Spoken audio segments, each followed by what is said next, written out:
Hello dear students, welcome back to the concept of fund flow statement.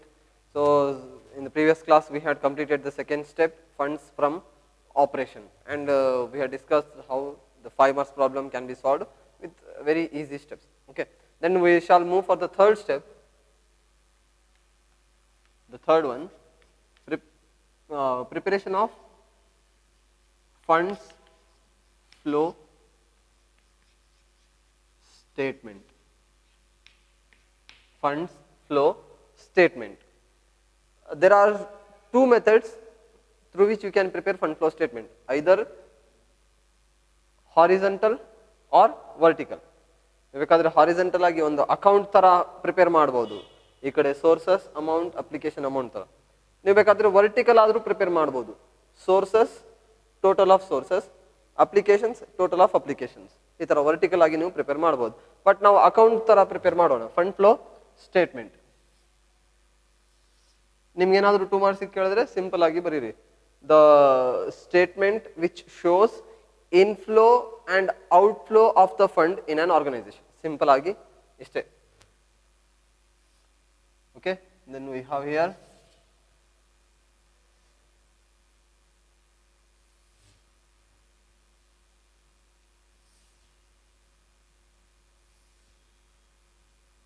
just a simple format, fund flow statement.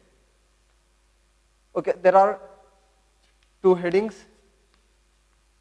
One side is sources. Now balance sheet nalli liabilities, assets anta ಹಾಕ್ತಿವಲ್ಲ, ಇಲ್ಲಿ sources ಅಂತ ಬರಿತೀವಿ, ಇದೇ speciality. Sources, amount, applications, ಮತ್ತೆ ನೀವು assets ಅಂತ ಬರ್ದಿರಿ. ಇಲ್ಲಿ liabilities ಬರೆದ್ರೆ ಇಲ್ಲಿ assets, ಇಲ್ಲಿ sources ಬರೆದ್ರೆ ಇಲ್ಲಿ applications, amount. Sources, amount, applications, amount. So first ಈ ಪಾರ್ಟ್ ಅನ್ನು ನೋಡೋಣ. We'll discuss the part of sources. Sources are nothing but through which ways, what are the ways through which an organization received the funds. Amount ಎಷ್ಟು ಬಂದಿದೆ inside the organization, ಅದನ್ನು ನಾವು sources ಅಂತ ಹೇಳ್ತೀವಿ. What are the sources through which the organization received the funds? It may be long term or it may be short term. ಏನೇನಿದಾವೆ ನೋಡಿ. First, there must be a capital in an organization. Capital ತಗೋಬೇಕಾದ್ರೆ you must issue shares. Issue of shares. For every company there will be shares and they must issue shares to raise the capital. Issue of shares.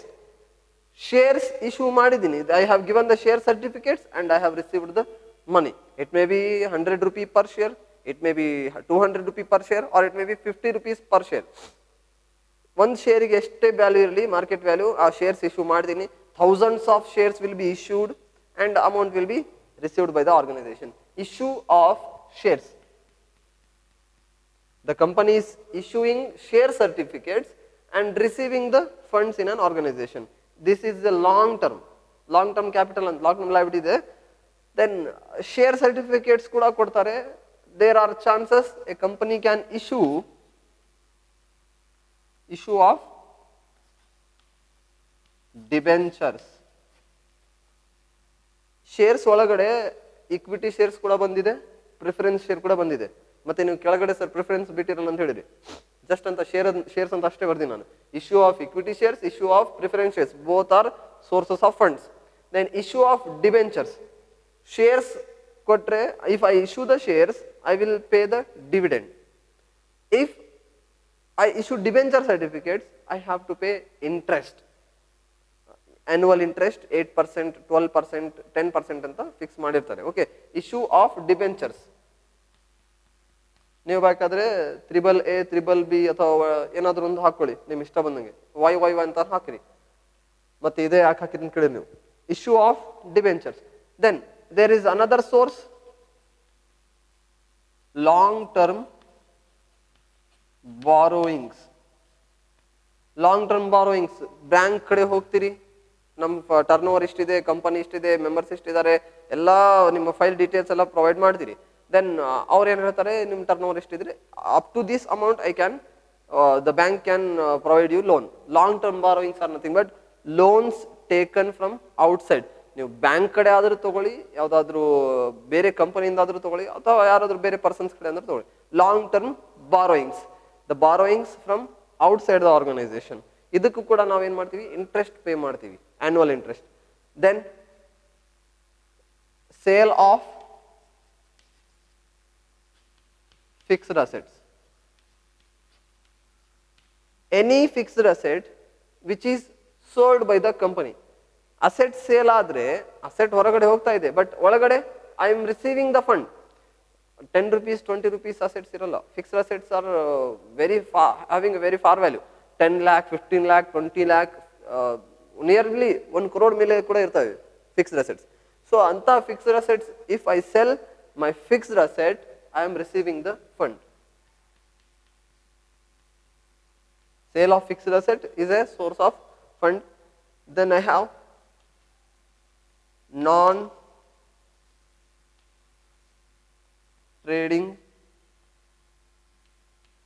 incomes.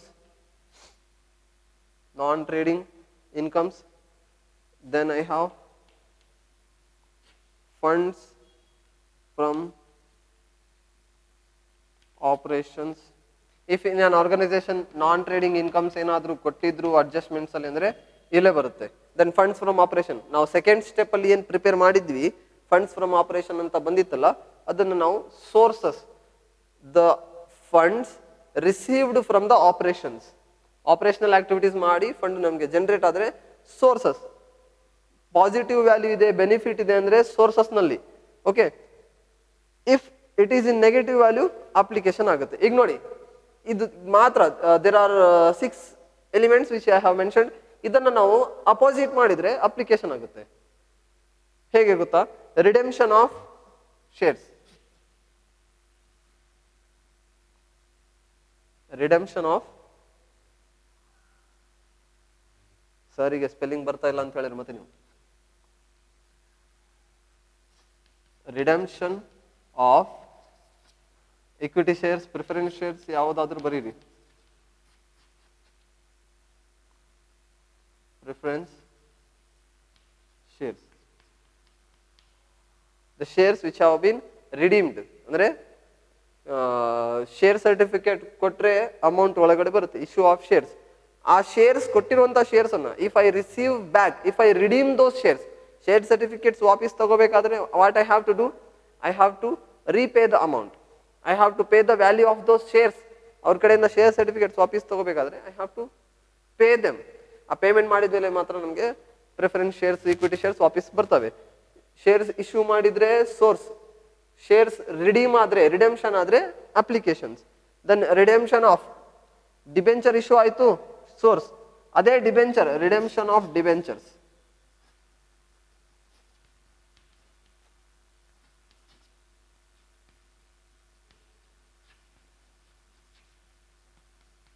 Redemption of debentures, issue of debentures is a source.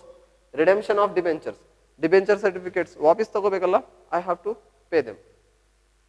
Then long term borrowings, receiving long term borrowings is a source. Payment ಮಾಡಬೇಕಲ್ಲ, ಯಾವಾಗಾದ್ರೂ ಒಂದ್ಸಲ payment ಮಾಡಬೇಕು. 1 ವರ್ಷ ಆದ್ಮೇಲೆ, 5 ವರ್ಷ ಆದ್ಮೇಲೆ. Without payment they will not keep quiet. Payment of long term borrowings, long term loans, long term borrowings, both are same. Then fixed asset sale ಆದ್ರೆ amount ಒಳಗಡೆ ಬರುತ್ತೆ, it will be called as a source.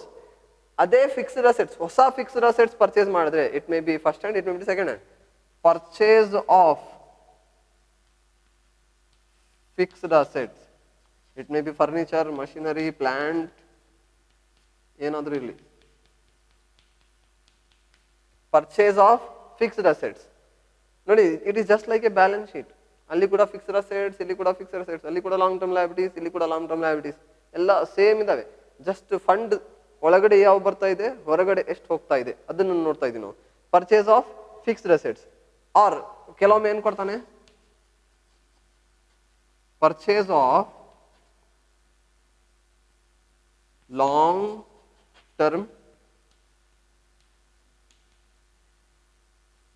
Investment. Long term investment ಇರುತ್ತೆ asset side balance sheet ನಲ್ಲಿ. Purchase of long term investment ಇದ್ರೆ amount ಏನ್ differentiate ಆಗುತ್ತೆ. Suppose investment 2009 2010 2 years ಇದಾವಂತ ಅನ್ಕೊಳ್ಳಿ. ಫಾರ್ ಎಕ್ಸಾಂಪಲ್ 2009 ನಲ್ಲಿ 10,000 rupees ಲಾಂಗ್ ಟರ್ಮ್ ಇನ್ವೆಸ್ಟ್ಮೆಂಟ್ ಇತ್ತು. Increase ಆಗಿ 2010 ನಲ್ಲಿ 20,000 ಆಯಿತು. ಅಮೌಂಟ್ ಎಷ್ಟು ಡಿಫರೆನ್ಸ್ ಇದೆ? 10,000 rupees ಇನ್ಕ್ರೀಸ್ ಆಗಿದೆ. So increase in the value indicates you have purchased new investment. ಎಲ್ಲಿಂದ ತಗೊಂಡಿರಿ ಅಂತ ಬರ್ದಿಲ್ಲ, but there is an increase in the amount and it indicates you have purchased a new investment from so and so company. Okay, clear ಆಗ್ತದೆ? ಇದೇ value ಏನಾದರೂ 10,000 ಹೋಗಿ ಇಲ್ಲಿ 5,000 ಆಗಿದ್ರೆ 5,000 ಇನ್ವೆಸ್ಟ್ಮೆಂಟ್ ಸೇಲ್ ಆಗಿದೆ ಅಂತ ಎಕ್ಸಾಂಪಲ್. ಓಕೆ, ಲ್ಯಾಕ್ಸ್ ಟುಗೆದರ್ ಇರ್ತವೆ, ನಾನು ಜಸ್ಟ್ 1000 ನಲ್ಲಿ ಮೆನ್ಷನ್ ಮಾಡಿದ್ದೀನಿ. Long term investment, non trading incomes ಇದ್ರೆ sources of fund. Non trading expenses,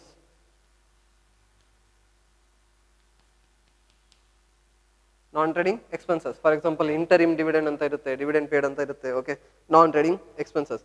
then funds positive value ಇದ್ರೆ ಸೆಕೆಂಡ್ ಸ್ಟೆಪ್ ಅಲ್ಲಿ ಫಂಡ್ಸ್ ಫ್ರಮ್ ಆಪರೇಷನ್ ಅಂತ ಬಂದ್ರೆ sources of fund.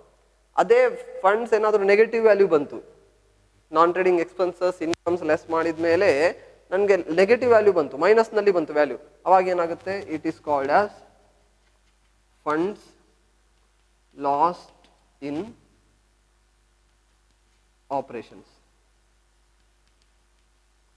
So we were doing our operational activities. While conducting those operational activities, we have lost the fund. ಬಹಳಷ್ಟು ಖರ್ಚಾಗ್ಬಿಟ್ಟಿದೆ operation activities ನಲ್ಲಿ. So funds lost in operation apply ಆಗಿದೆ. Apply ಆಗಿದೆ ಅಂದ್ರೆ amount ಹೊರಗಡೆ ಹೋಗಿದೆ. It is the outflow of fund, it is the inflow of fund. These are the sources where the funds flow inside, and these are the sources, these are the applications where I have applied my funds. ಬಂದಿರುವಂತ amount ಅನ್ನು ನಾನು ಇಲ್ಲೆಲ್ಲ apply ಮಾಡಿದ್ದೀನಿ. Okay, so majorly ಇಷ್ಟೇ ಇರ್ತವೆ. Almost ಇದಕ್ಕಿಂತ ಮತ್ತೆ ಹೆಚ್ಚಾಗಿ ಏನು ಬರಲ್ಲ. ಆಲ್ಮೋಸ್ಟ್ ಇಷ್ಟೇ ಇರ್ತವೆ. ನಾವು ಎಷ್ಟು ಅಮೌಂಟ್ ಏನಾಗಿದೆ ಡಿಫ್ರೆನ್ಶಿಯೇಟ್ ಮಾಡಿ ಕರೆಕ್ಟ್ ತಗೊಂಡ್ರೆ ವ್ಯಾಲ್ಯೂಸ್ ಟ್ಯಾಲಿ ಆಗ್ತವೆ. ಕೆಲವೊಮ್ಮೆ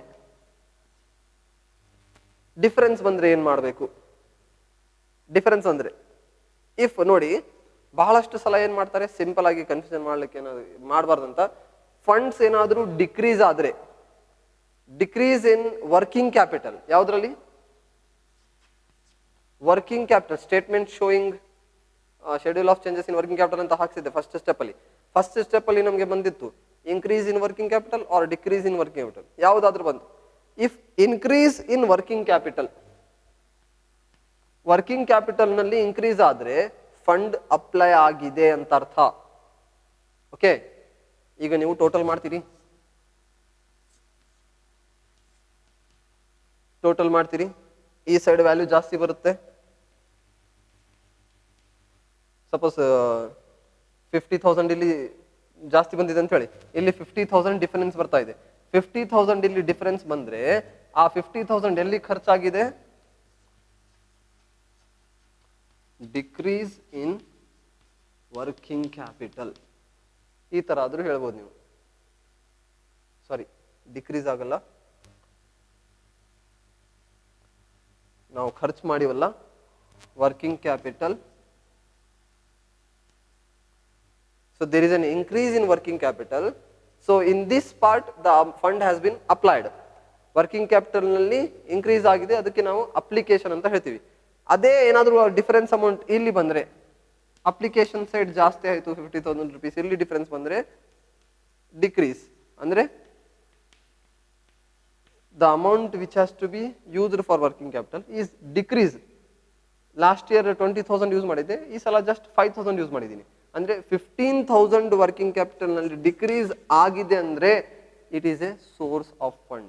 ಏನು ಹೇಳ್ತಾರಲ್ಲ, reduction in loss is also considered as profit, or reduction in profit is also considered as loss ಅಂತ ಕನ್ಸಿಡರ್ ಮಾಡ್ತಾರೆ, ಒಂದು ಸ್ಟೇಟ್ಮೆಂಟ್ ಇದೆ. ಅದೇ ತರ ವರ್ಕಿಂಗ್ ಕ್ಯಾಪಿಟಲ್ ಇನ್ಕ್ರೀಸ್ ಆದ್ರೆ ಅಪ್ಲೈ ಆಗಿದೆ ಅಂತ ಅರ್ಥ. ವರ್ಕಿಂಗ್ ಕ್ಯಾಪಿಟಲ್ ಡಿಕ್ರೀಸ್ ಆದ್ರೆ ಅಮೌಂಟ್ ಉಳಿದಿದೆ, ಬಹಳ ಖರ್ಚು ಮಾಡಿಲ್ಲ, so it is a sources of fund. ಇದೆಲ್ಲಿ ಬರುತ್ತೆ? Funds from operation second step ಅಲ್ಲಿ ಸಿಗುತ್ತೆ, working capital increase decrease first step ಅಲ್ಲೇ ಸಿಗುತ್ತೆ. Okay, this is the simple format which we have. Okay, here ಒಂದು ಅಬ್ಸರ್ವೇಷನ್ ಮಾಡೋದೇನೆಂದ್ರೆ ಎರಡು ಮೋಸ್ಟ್ಲಿ 2 ಎಲಿಮೆಂಟ್ಸ್ ಇದಾವೆ, ಬಹಳಷ್ಟು ಸಲ ರಿಪೀಟ್ ಆಗ್ತಿರ್ತವೆ. ಅದನ್ನು ನಾವು ಟ್ರೀಟ್ಮೆಂಟ್ ಮಾಡೋ ರೀತಿನೇ ನಮಗೆ ಇಲ್ಲಿ ಜಸ್ಟಿಫೈ ಮಾಡೋಕ್ಕೆ ಹೆಲ್ಪ್ ಆಗುತ್ತೆ, ಟ್ಯಾಲಿ ಮಾಡಲಿಕ್ಕೆ ಈಸಿ ಆಗುತ್ತೆ. ಅದೇನು? ಸೊ ಬರ್ಕೊಳ್ಳಿ ಕೆಳಗಡೆ, ವರ್ಕಿಂಗ್ ನೋಟ್ಸ್,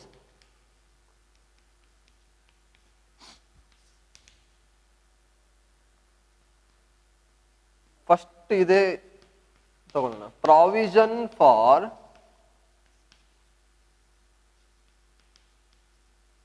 ಟ್ಯಾಕ್ಸೇಷನ್. ಟ್ರೀಟ್ಮೆಂಟ್ಸ್ ಇದಾವೆ ಇದಕ್ಕೆ.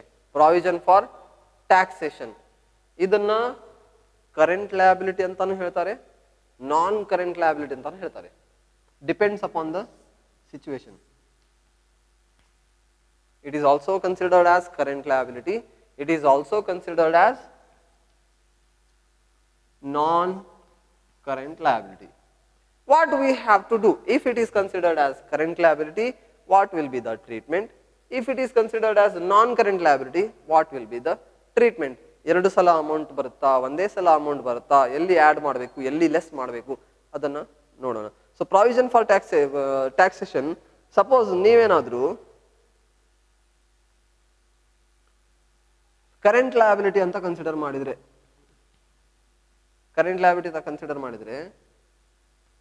ಫಸ್ಟ್ ಆಪ್ಷನ್ ಏನಿದೆ, ಎಲ್ಲಿ ತೋರಿಸಬೇಕು? Schedule of changes in working capital ನಲ್ಲಿ ತೋರಿಸಬೇಕು. ಕ್ರೆಡಿಟರ್ಸ್, ಬಿಲ್ಸ್ ಪೇಬಲ್ ಅಂತ ತಗೊಳ್ತಿರ್ತೀವಲ್ಲ ಬಿ ಪಾರ್ಟ್ ನಲ್ಲಿ, ಅಲ್ಲಿ ನಾವು ಕರೆಂಟ್ ಲಯಬಿಲಿಟಿ ಏನಂತ ತೋರಿಸಬೇಕು? ಸ್ಟೇಟ್ಮೆಂಟ್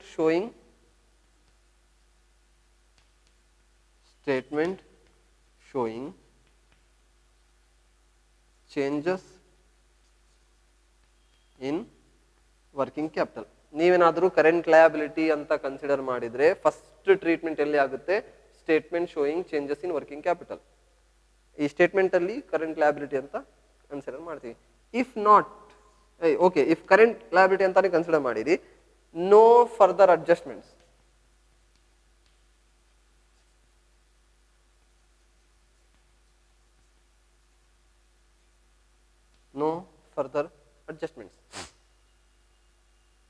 ಮತ್ತೆ ಎಲ್ಲೂ ತಗೊಳಕ್ ಹೋಗ್ಬೇಡಿ.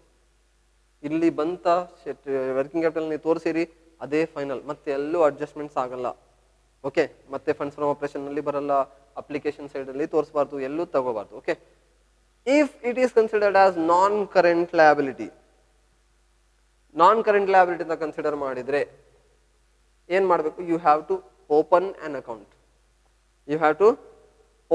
ಅಕೌಂಟ್, ಅಂಡ್ ಆ ಅಕೌಂಟ್ ಅಲ್ಲಿ ನಮಗೆ ಡಿಫರೆನ್ಸ್ ಗೊತ್ತಾಗುತ್ತೆ. ಫಸ್ಟ್ ಏನ್ ಮಾಡಿ,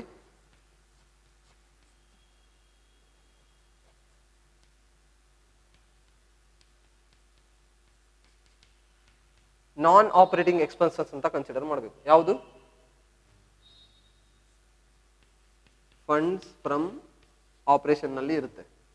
ಫಂಡ್ಸ್ ಫ್ರಮ್ ಆಪರೇಷನ್ ನಲ್ಲಿ ಫಸ್ಟ್ ಆಡ್ ಮಾಡ್ಕೋಬೇಕು, because we are considering as non current liability, so it will be called as non operating expenses. Okay, non operating expenses ಅಂತ ಕರಿತೀವಿ. ಫಂಡ್ಸ್ ಫ್ರಮ್ ಆಪರೇಷನ್ ನಲ್ಲಿ add back ಮಾಡ್ಕೋಬೇಕು. Okay, the values, ಮತ್ತೇನ್ value ಸಿಗುತ್ತೆ ನಮಗೆ account open ಮಾಡಿದ್ಮೇಲೆ? ಆ difference amount ಅನ್ನ ಪ್ರಾವಿಷನ್ ಇದ್ರೆ ನಾನ್ ಆಪರೇಟಿಂಗ್ ಎಕ್ಸ್ಪೆನ್ಸಸ್, ಟ್ಯಾಕ್ಸ್ ಪೇಮೆಂಟ್ ಆಗಿದ್ರೆ ಅಪ್ಲಿಕೇಶನ್ ಎಲ್ಲಿ ತೋರಿಸ್ಬೇಕು? ಮತ್ತೆ it should be shown in application side.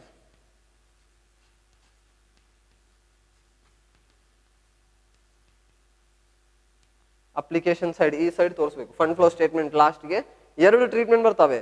If it is A current liability, only one treatment. If it is a non-current liability, there will be two treatments. ಒಂದು non operating expense ಅಂತ funds from operation ನಲ್ಲಿ add ಮಾಡ್ಕೊಂತೀವಿ. Then application side ನಲ್ಲಿ payment ಆಗಿರೋದನ್ನ ತೋರಿಸ್ತೀವಿ. ಏನ್ ತೋರಿಸ್ತೀವಿ? ಇಲ್ಲಿ ಏನ್ ಬರುತ್ತೆ? ಪ್ರಾವಿಷನ್ ವ್ಯಾಲ್ಯೂ ಬರುತ್ತೆ. Provision value which must be mentioned in profit and loss account. Problem ಮಾಡ್ತಾ ತೋರಿಸ್ತೀನಿ, ಮತ್ತೆ ಅದು ಬರ್ಕೋಬೇಡಿ, just for example.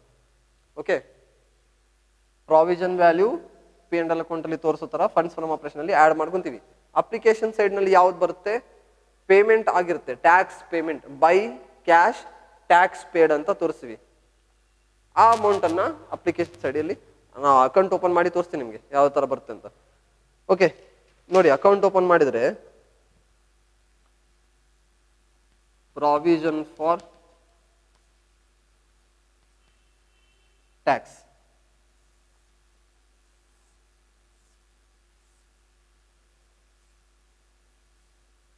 this is the debit balance, this is the credit balance.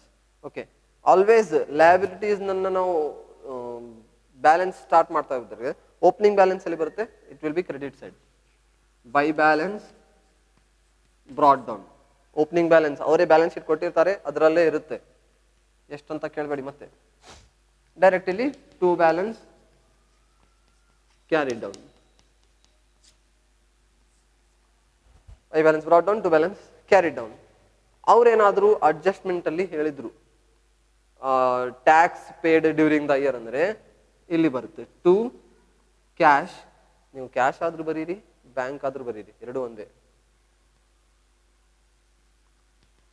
Tax paid non current liability ಅಂತ consider ಮಾಡಿದ್ರೆ funds from operation ನಲ್ಲಿ add ಮಾಡ್ರಿ, application side ಈ ವ್ಯಾಲ್ಯೂ ತೋರಿಸ್ಬೇಕು, ಯಾಕಂದ್ರೆ actual payment has been done. ಎಷ್ಟಾಯ್ತು ಗೊತ್ತಿಲ್ಲ. Okay, ಇದು ನಾನ್ ಆಪರೇಟಿಂಗ್ ಎಕ್ಸ್ಪೆನ್ಸಸ್ ನಲ್ಲಿ ಯಾವ್ದು ತೋರಿಸ್ಬೇಕು, by profit and loss account, new provision.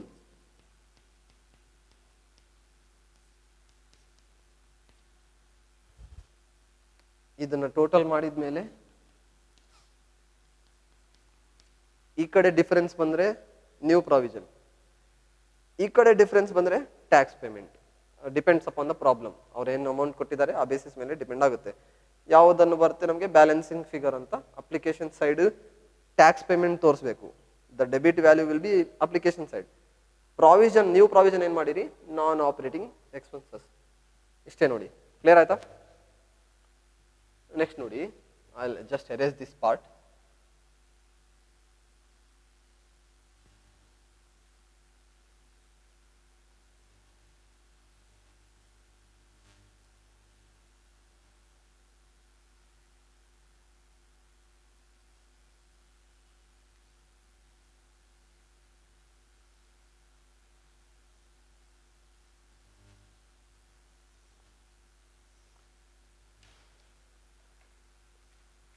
Next ಇರೋದು ನಮಗೆ second, proposed dividend.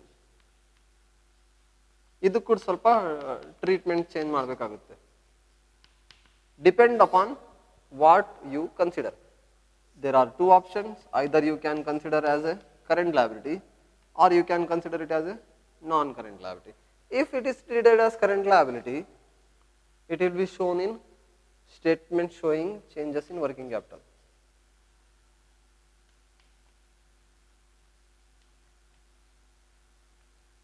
Same working capital ನಲ್ಲಿ ಕರೆಂಟ್ ಅಸೆಟ್ಸ್, ಕರೆಂಟ್ ಲಯಬಿಲಿಟೀಸ್ ಅಂತ ತಗೊಳ್ತೀವಿ, ಕರೆಂಟ್ ಲಯಬಿಲಿಟೀಸ್ ನಲ್ಲಿ ಆಡ್ ಮಾಡ್ಕೋಬೇಕು. Okay, then no further adjustments, no further adjustments, ಎಲ್ಲೂ ತಲೆ ಕೆಡಿಸ್ಕೊಳಕ್ ಹೋಗಬೇಡಿ. If it is considered as non current liability, if it is considered as non current liability, funds from operation ನಲ್ಲಿ ಏನ್ ಮಾಡಬೇಕು, add back in funds from operation as non operating expenses. Add back in funds from operation as A non operating expenses.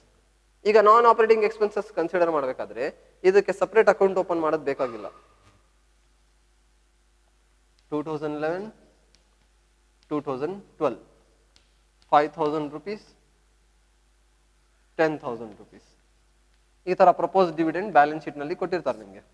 2011 previous value, 2012 current value. ನಾನೇನ್ ಮಾಡಬೇಕು, add back in non operating expenses.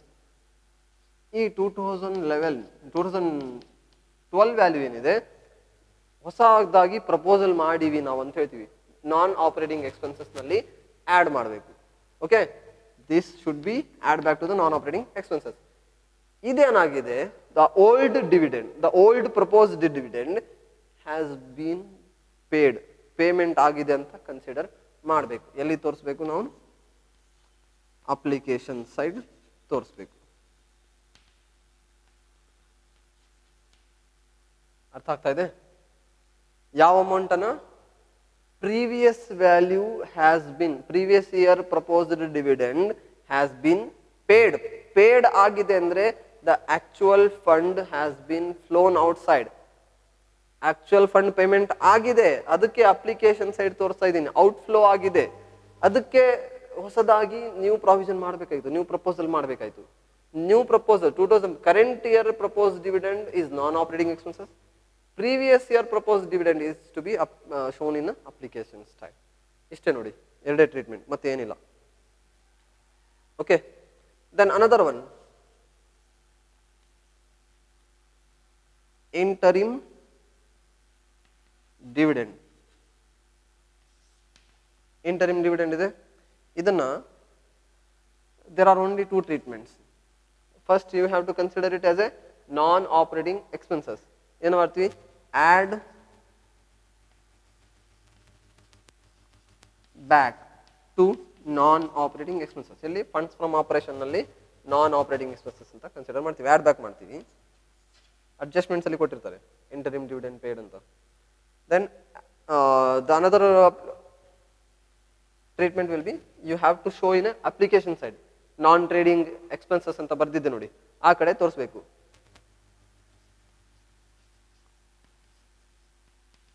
Show in application side. ಇಷ್ಟೇ, ಇದಕ್ಕೆ simple ಆಗಿ treatment ಇದೆ. Propose dividend is different, interim dividend is different. Interim dividend ಅಂದ್ರೆ between the here the dividend has been announced or paid. ಈಗ fixed asset account ಅಂತ ನಿಮಗೆ ಗೊತ್ತಿರುತ್ತೆ, almost simple ಆಗಿದೆ. To balance brought down, by balance carried down. ಅದಕ್ಕೆ purchase ಆದ್ರೆ ಏನು ಮಾಡಬೇಕು, ಸೇಲ್ ಆದ್ರೆ ಏನು ಮಾಡಬೇಕು, ಅದನ್ನ ಹಾಕ್ಬಿಡ್ತೀನಿ ನೋಡಿ, ಮತ್ತೆ ಯಾಕೆ ಸುಮ್ಮನೆ ಟೆನ್ಷನ್ ನಿಮಗೆ. ಓಕೆ,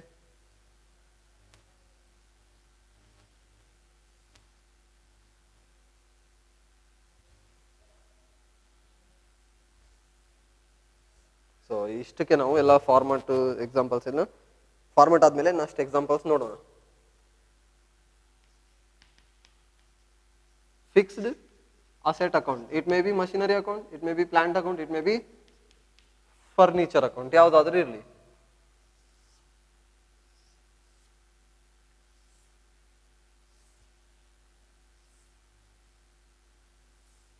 ಸರ್ ಮತ್ತೆ ಇದು ಜಾಸ್ತಿ ಆಯ್ತು ಅದು ಕಡಿಮೆ ಆಯ್ತು ಅಂತ ಹೇಳ್ಬೇಡ್ರಿ, ನೀವು ಕಮೆಂಟ್ ಮಾಡ್ದಂಗಿದ್ದೀರಿ ನೀವು. Debit balance, credit balance. To asset account ಯಾವಾಗಲೂ ಡೆಬಿಟ್ ಇಂದಾನೆ ಸ್ಟಾರ್ಟ್ ಆಗೋದು. To balance brought down, opening balance ಅವರೇ ಕೊಟ್ಟಿರ್ತಾರೆ, ನೆಟ್ ಬ್ಯಾಲೆನ್ಸ್ ತಗೋಬೇಕು. By balance carry down, depreciation less ಮಾಡಿದ ಮೇಲೆ ತಗೋಬೇಕು, ಇಲ್ಲ ಡಿಪ್ರಿಸಿಯೇಷನ್ ತಗೊಂಡ್ರೆ ಆಡ್ ಬ್ಯಾಕ್ ಮಾಡ್ತೀವಿ ಇಲ್ಲೇ. To balance brought down, by balance carry down. Suppose ಅವ್ರೇನಾದ್ರು ಡಿಪ್ರಿಸಿಯೇಷನ್ ಅಡ್ಜಸ್ಟ್ಮೆಂಟ್ ಅಲ್ಲಿ ಕೊಟ್ಟಿದ್ರು, depreciation on building, depreciation on furniture ಅಂತ ಕೊಟ್ಟಿದ್ರೆ ಎಲ್ಲಿ ಹೋಗುತ್ತೆ? By depreciation account. By depreciation account. Then ಅವ್ರೇನಾದ್ರು ಫಿಕ್ಸ್ಡ್ ಅಸೆಟ್ ಸೇಲ್ ಮಾಡಿದ್ರು ಆರ್ ಫಿಕ್ಸ್ಡ್ ಅಸೆಟ್ ಪರ್ಚೇಸ್ ಮಾಡಿದ್ರೆ, if it is sale we call it as a by bank, we have to show sales. ನೀವು ಇಲ್ಲಿ ಬೇಕಾದ್ರೆ ಬೈ ಕ್ಯಾಶ್ ಅಂತಾದ್ರೂ ಬರೀರಿ. By bank sales amount be mention. ಅದೇ purchase ಆದ್ರೆ to bank purchase, it should be shown this side. Okay, purchase sale ಮಾಡ್ತೀವಲ್ಲ, sale ಮಾಡಿದ್ರೆ ಕೆಲವೊಮ್ಮೆ ಪ್ರಾಫಿಟ್ ಆಗುತ್ತೆ, ಕೆಲವೊಮ್ಮೆ ಲಾಸ್ ಆಗುತ್ತೆ. If it is a profit, by profit and loss account, bracket profit. If it is a loss, to profit and loss account, in bracket loss. ಎಲ್ಲ ಕೊಟ್ಟಿರಲ್ಲ, almost ಯಾವುದಾದ್ರೂ miss ಮಾಡಿರ್ತಾನೆ. ಬೈ ಬ್ಯಾಲೆನ್ಸ್ ಕ್ಯಾರಿ ಡೌನ್ ಅಂತ ಮಾಡಿ by depreciation ಅಂತ ತಗೊಂಡು ನಮಗೆ ಆದರೂ ಇಲ್ಲಿ ಬ್ಯಾಲೆನ್ಸ್ ಉಳಿದ್ರೆ by bank sale balancing figure ಅಂತ ಬರಿತೀವಿ. ಇಲ್ಲ ಬ್ಯಾಲೆನ್ಸ್ ಈ ಕಡೆ ಉಳಿದ್ರೆ to bank purchase balancing figure ಅಂತ ಬರ್ತೀವಿ. It depends upon the problem. ಅವ್ರು ಏನು ಕೊಟ್ಟಿರ್ತಾರೆ ಇನ್ಫಾರ್ಮೇಶನ್ ಆ ಬೇಸಿಸ್ ಮೇಲೆ ಟ್ರೀಟ್ಮೆಂಟ್ ಮಾಡ್ತೀವಿ. I hope it's clear.